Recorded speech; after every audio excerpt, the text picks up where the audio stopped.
mounting evidence against Kai, and we have witness testimony of the evidence. Hi, I'm Tommy C, and this is Shot from the Point News. Nicholas DiOrio just tweeted out recently. I spoke to Edwin Costa, and he told me that Sarah showed him a full screen recording proving the validity of Sarah Kai screenshot this morning. Good move on her part, because now this raises legitimate questions. I'm with Nick DiOrio of the Shot from the Point News team, who's been doing this investigation on his side. So are we getting close to these explicit pictures being sent to Kai while she was underage? Like, where are we at with this? From the very beginning, I've noticed that these screenshots seem to be like the most optimal avenue if they're going for anything criminal. It seems like the biggest allegation here is around these because this is the most tangible evidence that I've noticed so far.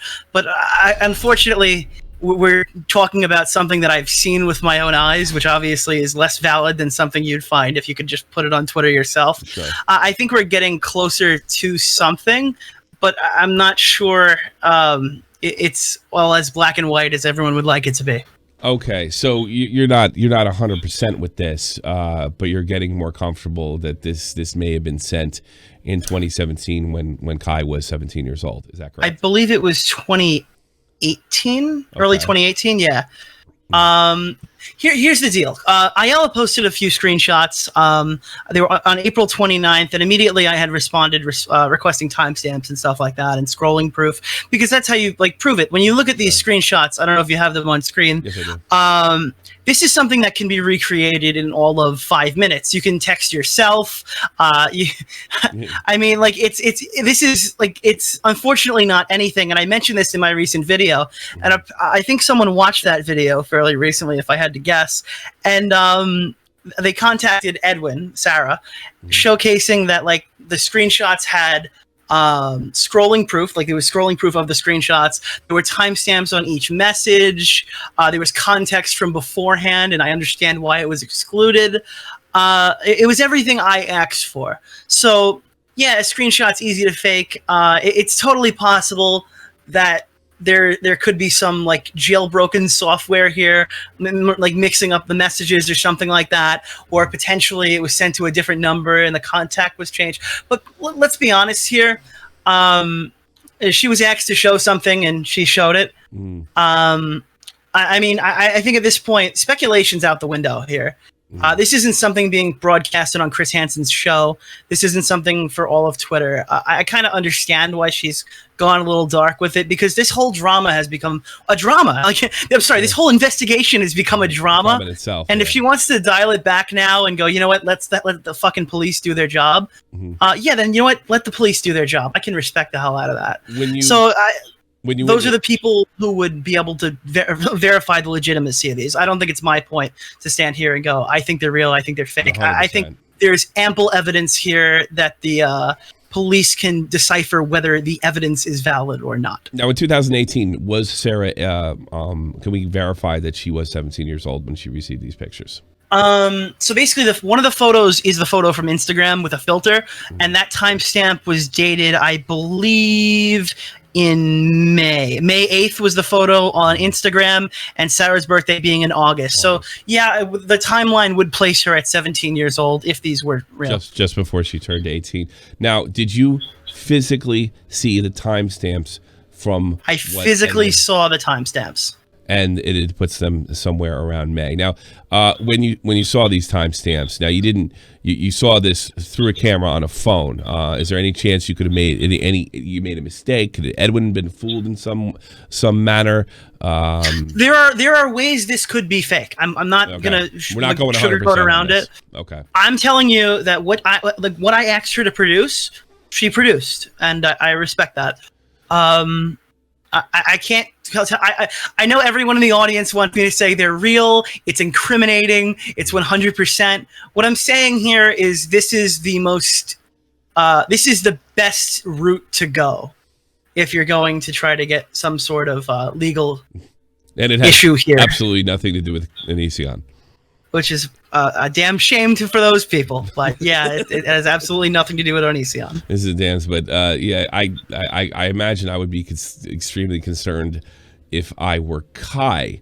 But I'll be perfectly honest with you. My experience with this stuff is like, all right, she's like 2 months before. Unless there's an extreme amount of pressure put on the district attorney or whoever's in charge of this could go nowhere. I mean, yes, if you send explicit pictures to people that are underage, it's illegal. But will somebody actually bring the charges or prosecute it? Yeah. Prosecute it? And well, and there's another part of that too. If the anti-O community finds out there's no prosecution, they could put pressure on whoever's in charge of making that call, whether to charge or not. But I mean, it's amusing to me. While again, I'm not. You can't send pictures to kids underage. This is all that we've come up with that at least our news team deems not proof, but well, viable, I actually pieced one more thing together, if you don't mind. Sure, go ahead. So here's the deal: that we're speculating that the laptop is with the FBI, correct? Like yes, we're noting that the laptop and the phones are with the FBI. Okay. And they had been for some time with Vincent Nicotra. Okay. And everyone's talking about chain of custody. Yes. Well, here's the deal: if that phone is with the FBI, Sarah wouldn't have been able to produce the evidence, like that she was able to produce last night, as readily available because she wouldn't have the phone in her possession. Okay. So do you know what that means? Well, they're not real.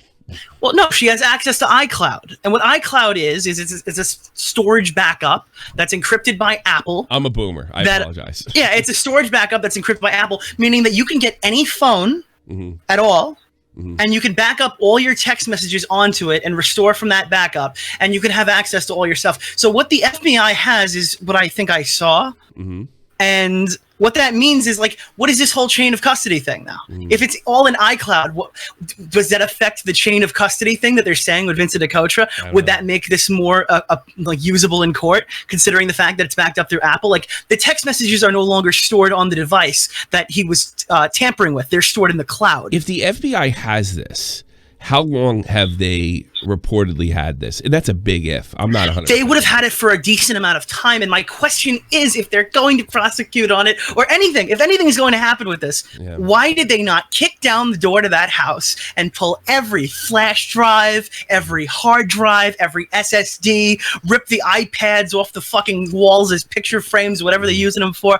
Like, why have they not gone after it? Because this is an allegation of sending nudes to minors, okay? And there's other things going on. The minor lived with them. You would think at this point that they would have jumped the gun here and like raided his house. Yeah, but they don't.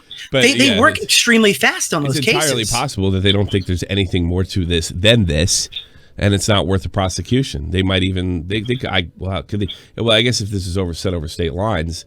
I mean, this could be. I mean, is this even the FBI's jurisdiction? I mean, I wouldn't even know. Again, I'm no legal expert here. I'm not going to nerd city you around, but I'm trying to speculate. I don't want to speculate anymore on this because again, this is a lose-lose battle here. If something is wrong, then you look stupid.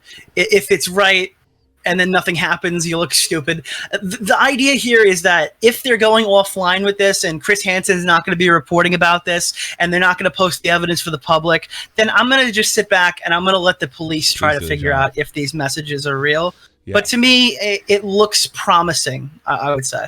I think it looks promising in the sense that there might be something to prosecute here. That I think everybody can agree that sending nudes to minors is a prosecutable offense.